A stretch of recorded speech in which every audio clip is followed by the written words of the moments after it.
This is World War II Every Day with Army Sizes by Christopher. If you aren't already, go subscribe. It's one of my favorite World War II videos on all of YouTube because it really just shows the scale of everything. So of course we're starting off September 1939 with the German invasion of Poland. We already had the Anschluss of Austria, and obviously the Sudetenland and all of Czechoslovakia has been taken. So first of all, just watch how fast Poland's gonna fall here. I mean, really, do they have a chance? It's middle of September. Germany has 1.7 million troops on the front line. 220,000 are encircled right here. They haven't been declared war on by the Soviet Union. That's going to happen too. The remaining Polish army is also attempting to retreat to Romania.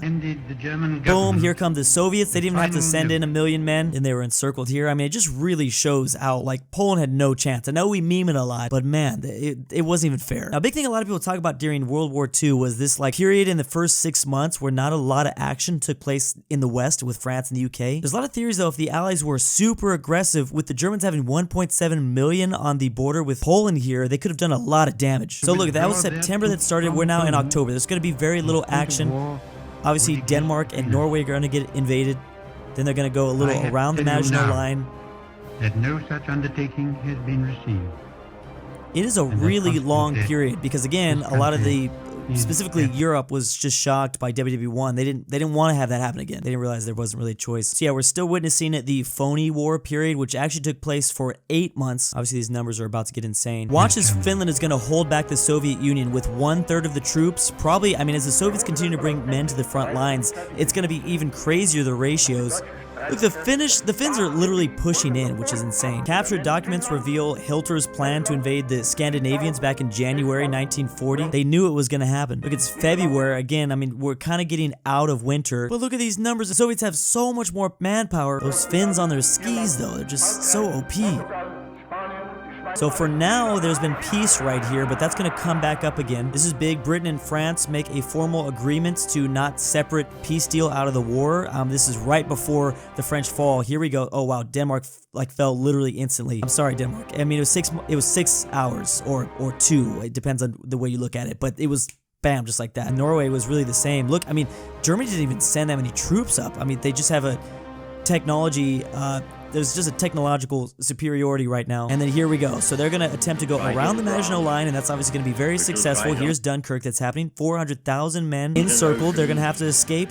We should fight with growing confidence and growing Belgium's gone, and now again they're going right around the Maginot. Italy gets involved. I mean, at this point it's already gone. Once like Paris falls, it's done. 500,000 encircled. Baltics just straight up annexed at this point because they know if they're not annexed by the Soviets, then Germany's probably just gonna take them out too. Interesting that the French still had people along the border with Italy fighting at some station. I mean, at this point, I guess they just need to have something there. So there's a French government in exile, obviously. We have the Soviets about to take a big chunk out of Romania right here. Bam, there it is. So you can see that they're kind of starting to prepare because obviously, you know, once France fell, the whole world knew, oh man, it's on. Even the US. So here it is. We just have the UK alone as the only allied nation left. And it's actually going to get even worse. It's only August 1940. So Italy's about to make a huge mistake by going after Greece because they're trying to start their whole Roman Empire thing again. A little bit of a battle happening in the African front. Italy annexes Albania. Now they're going in after Greece, and this is pretty big.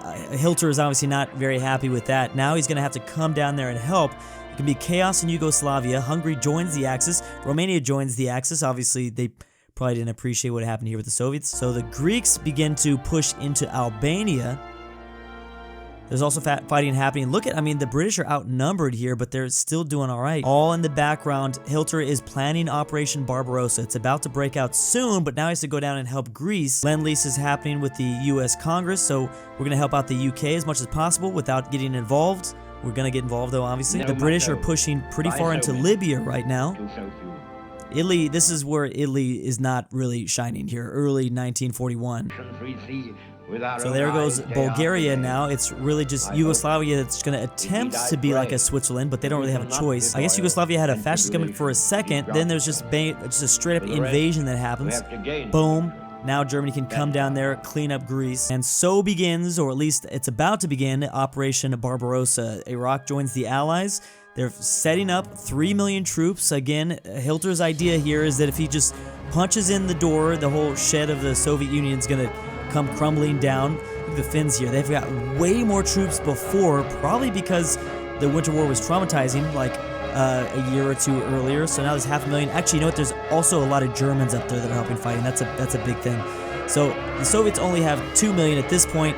Soviets are going to use their strategy of probably just backing up and waiting. Oh, look at this. There's also some, we don't have the numbers that are going on in Iran, but there's fighting happening out here.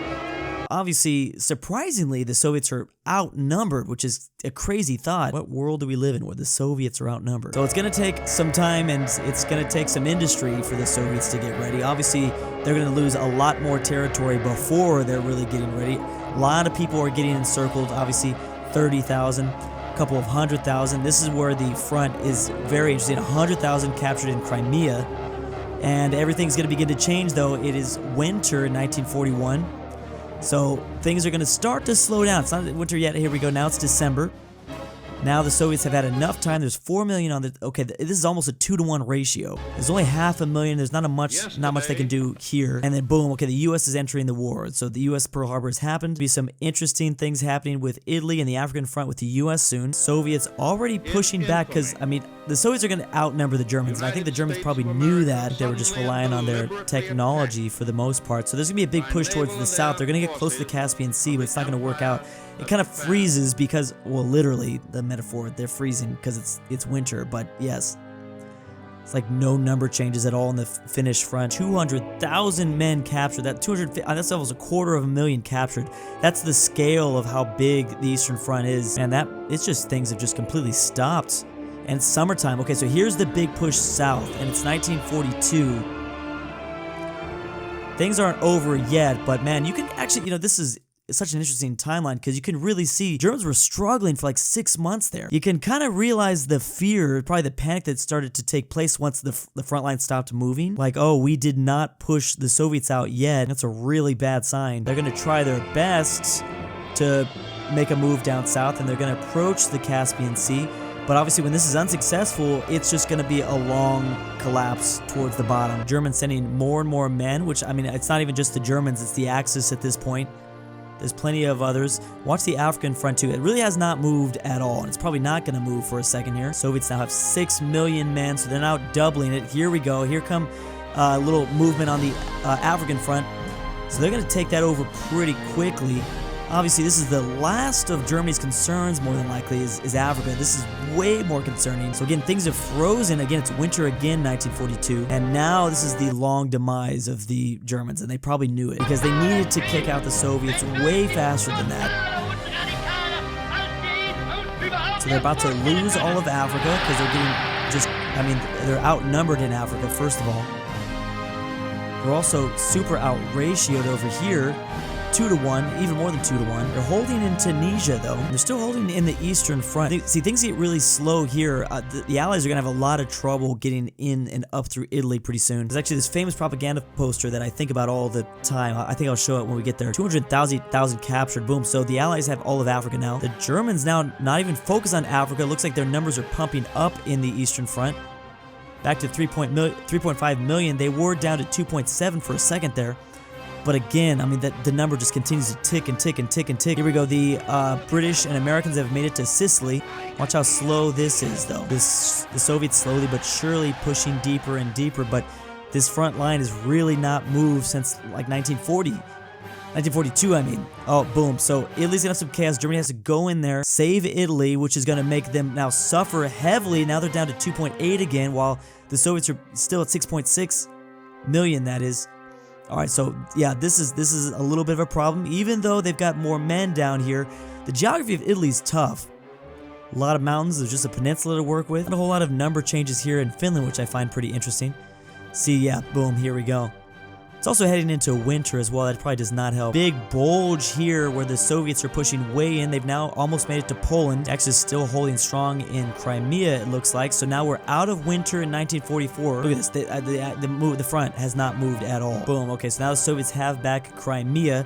They're also continuing to push here. They haven't gotten the Baltics back yet. It's almost been a year, and the Allies have had a tough time moving through Italy. Look at that. So obviously they're trying to exaggerate as much as possible because there wasn't much movement. They're saying that this war is going to take forever to get through Italy. We know that they are going to eventually push through. We also have D-Day coming up, and there it is. Okay, so D-Day has landed. Again, the numbers are accurate there. They got to kind of get a foothold. They were close at least. The Allies are starting to realize that if they don't push through, the Soviets are just going to grab all of this. The Soviets are going to start to make a lot of gains in Eastern Europe, and it's actually amazing how fast the Allies catch up. They're pushing. Again, I mean, the Germans are now outnumbered here, almost 3-1. Boom, there's the South France invasion. Now they've liberated France. Again, they still have not gotten through all of Italy. They got France first before they get Italy. Slowly, Greece is getting better and better. What's amazing to me is to see that Germany was still fighting at this point. You know it's over. Like, you're so outnumbered. There's 2.3 million over here,